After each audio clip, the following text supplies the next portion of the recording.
জাহেলারা কার দুনিয়া এখতিয়ার মাইলে মোমেন সোয়ে মোমেন মিশাবত মাইলে কাফের সোয়ে কাফের মিশাওয়াত।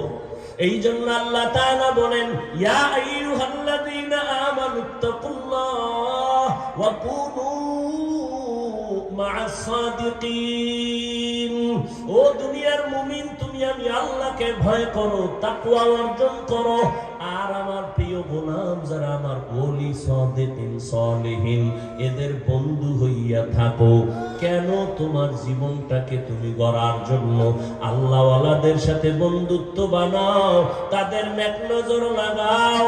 কতক্ষণ তোমার রংটা তাদের রঙে রঙিন হবে না, যতক্ষণ এরে ঢাকা কলেজে গিয়া দেখ, জাহাঙ্গীরনগরে গিয়া দেখ, কলেজের ছেলে লেখাপড়া করে, মাথায় পাগড়ি লাগানো, বড় দাড়ি, বড় জামা, পেছন থেকে তাকাইলে মনে হয় যেন কোন মসজিদের খতিব। এই যুবক বাবা, কোন মসজিদে নামাজ পড়াও? যুবক পেছনে ফিরে বলে, আস্তাগফিরুল্লাহ, আমি তো আরবি ভালো করে পড়তে পারি না, আবার কোথায় নামাজ পড়াবো? বলে, তাহলে তুমি কোথায় করো, কি করো? বলে, আমি ঢাকা কলেজে পড়ি। তোমার এই হালাত কেন? মাথায় পাগড়ি কেন? তুমি কলেজে পড়ো, তোমার দাড়ি এত বড় কেন? তুমি ঢাকা কলেজে পড়ো, তোমার জামা এত বড় কেন? কয়, আমার আল্লাহর ওলিদের নেক নজর লাগাইছি, আল্লাহওয়ালাদের নেক সোহবত লাগাইছি। আল্লাহওয়ালারা যখন নেক নজর দিয়ে তাকায়, আল্লাহর রহমতের বৃষ্টি তার উপরে বর্ষণ হয়। আমি কলেজে পড়িয়াও আমি এক বেলার নামাজও বাদ দেই না। সোহবতে সালে তোরা সালে কুনাত, সোহবতে তালে তোরা তালে কুনাত জামানা, সোহবতে বা আউলিয়া বেহতের সদ সালাত আত বেরিয়া।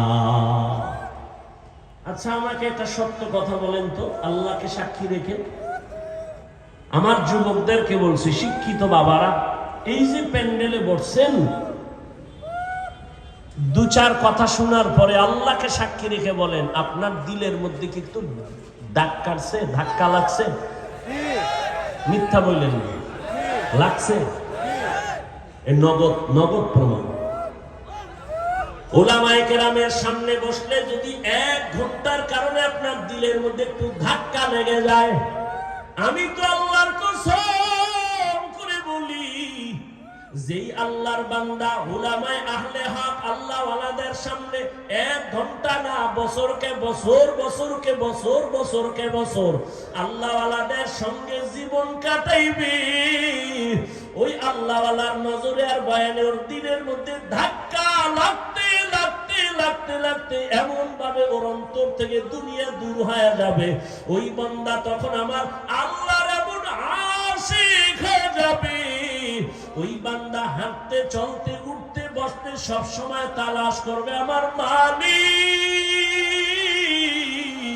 ওই বান্দা খানা খাওয়ার ভেতরেও তালাশ করবে খানা কার দেওয়া নেয়ামত।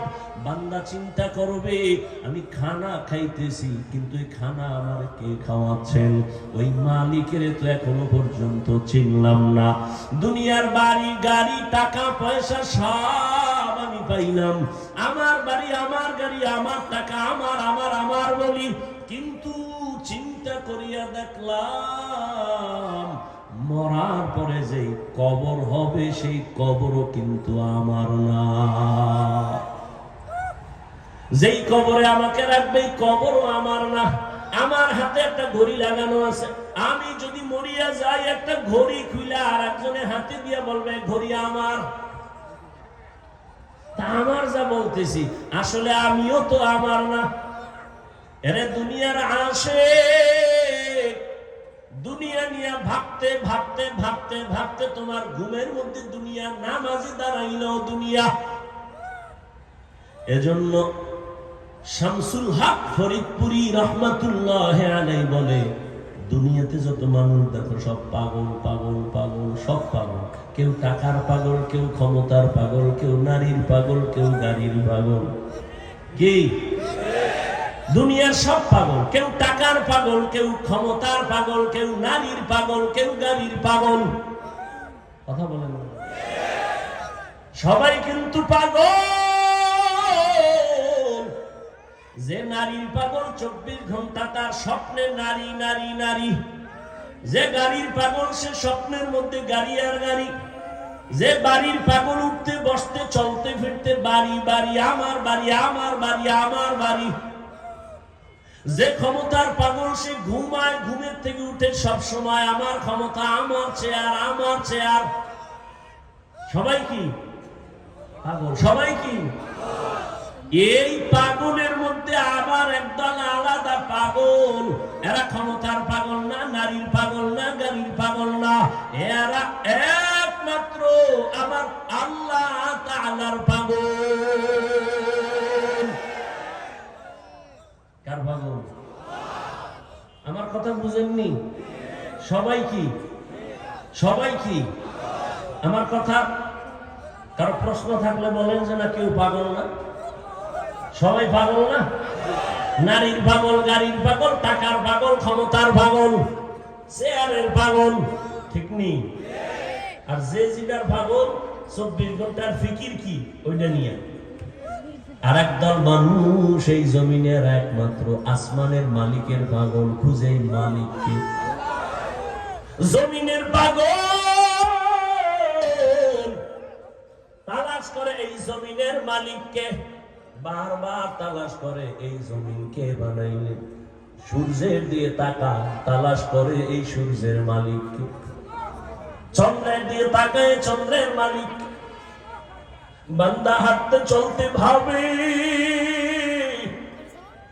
আমি যে কত সুন্দর ভাবে কণ্ঠ বাজাইয়া কথা বলি, কণ্ঠ আমারে কে দিয়েছে? আমি ঘুমাইয়া মরিয়া গেছি, ঘুমের মানুষ মরার মতো, কোন হুঁশ নাই। ঘরে চোর ঢুকছে, টের পাওয়া যায় না। মহিলার কানের অলংকার নিয়ে গেছে, চোরে টের পায় না, কেমন মরা। আল্লাহর যারা পাগল এরা ভাবে এই মরা থেকে কে আমারে আবার সজাগ করুন। এই ভাবতে ভাবতে তার মধ্যে এমন একটা ফিকির চলে আসে, ওই বান্দা এখন আল্লাহর মোহাব্বত এমন ভাবে এসে যায়, ও ডানে বামে সামনে পেছনে এমন একটা অবস্থা তার তৈরি হয়।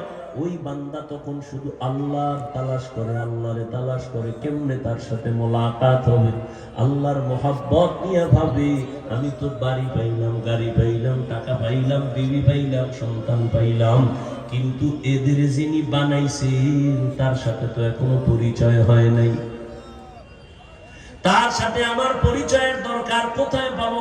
যাদের সাথে পরিচয় আছে তাদের কাছে যাও, তারা হলো আল্লাহর বিশেষ বান্দা সাদিকিন। এদের সাথে যাইয়া তুমি আমার মালিকের সম্পর্ক লাগাও। ও বান্দা, তুমি অচেনা জায়গায় তুমি যদি যাও, একটা তোমার পরিচিত লোক পাও, তোমার কলিজাটা বড় হয়ে যাবে। অচেনা জায়গায় আমার কোনো টেনশন নাই, আমার এক বন্ধু পেয়ে গেছি। ও বান্দা, ওই বন্ধু তোমারে বলবে কোনো টেনশন করিও না, তুমি বসো, নাস্তার আয়োজন করি, খানার আয়োজন করি। ঠিক বাবা, তোমার আমার অচেনা জিন্দেগি মরণের পর শুরু হয়ে যাবে। আমার আল্লাহকে যদি বন্ধু বানাইয়া যাও, ওই কবরেও কোনো চিন্তা নাই, হাসরেও চিন্তা নাই। কোনদিন আল্লাহ পাক তোমাকে তো পার করায় জান্নাতের ময়দানে নিয়ে যাবেন। ওই আল্লাহর সাথে সম্পর্ক তৈরি করানোর জন্যই হলো আল্লাহ ওয়ালাদের এই আওয়াজ আর এই বয়ান। আমাদের বয়ান কি? তুমি দুনিয়ার কাজ করো, যেমন একজনে দুনিয়া দুনিয়া কইরা নামাজে দাঁড়াইলো, তার খেয়াল দুনিয়া। কথা ঠিক না? আল্লাহ ওয়ালাদের কাজ হলো তুমি দোকানদারি করো, কিন্তু আল্লাহর সাথে এমন ভাবে সম্পর্ক তৈরি করো যে দোকানে থাকলেও তোমার অন্তরে থাকবে আল্লাহ আল্লাহ আল্লাহ। বান্দা তুমি ঘুমাইতে গেলেও তোমার অন্তর থাকবে আমার মালিকের জন্য বেকারার। তুমি যেখানে যাও, তুমি যেখানেই যাও না কেন সেখানেই তুমি চিন্তা করবা আমার আল্লাহ আমি কোথায় যাই, কি করি, কি কল্পনা করি, মনে মনে কি করি, সব আমার কে জানেন? আমার আল্লাহ। আমার আল্লাহকে বাদ দিয়ে আমার চলার কোনো উপায় নাই। বান্দার এই হালাতটা তৈরি হওয়ার জন্য উলামায়ে কেরামের সোহবত ছাড়া কোনো পথ নাই।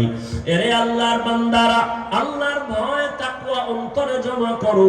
আল্লাহর ভয় না থাকলে কোনদিন কোন বয়ানের দ্বারা মানুষের অন্তর সোজা হবে না, গুনাহ থেকে বাঁচার উপায় নাই। আল্লাহর ভয়ের নাম তাকওয়া। আর এই তাকওয়া অর্জন করার জন্য লাগবে আল্লাহওয়ালাদের নেক নজর।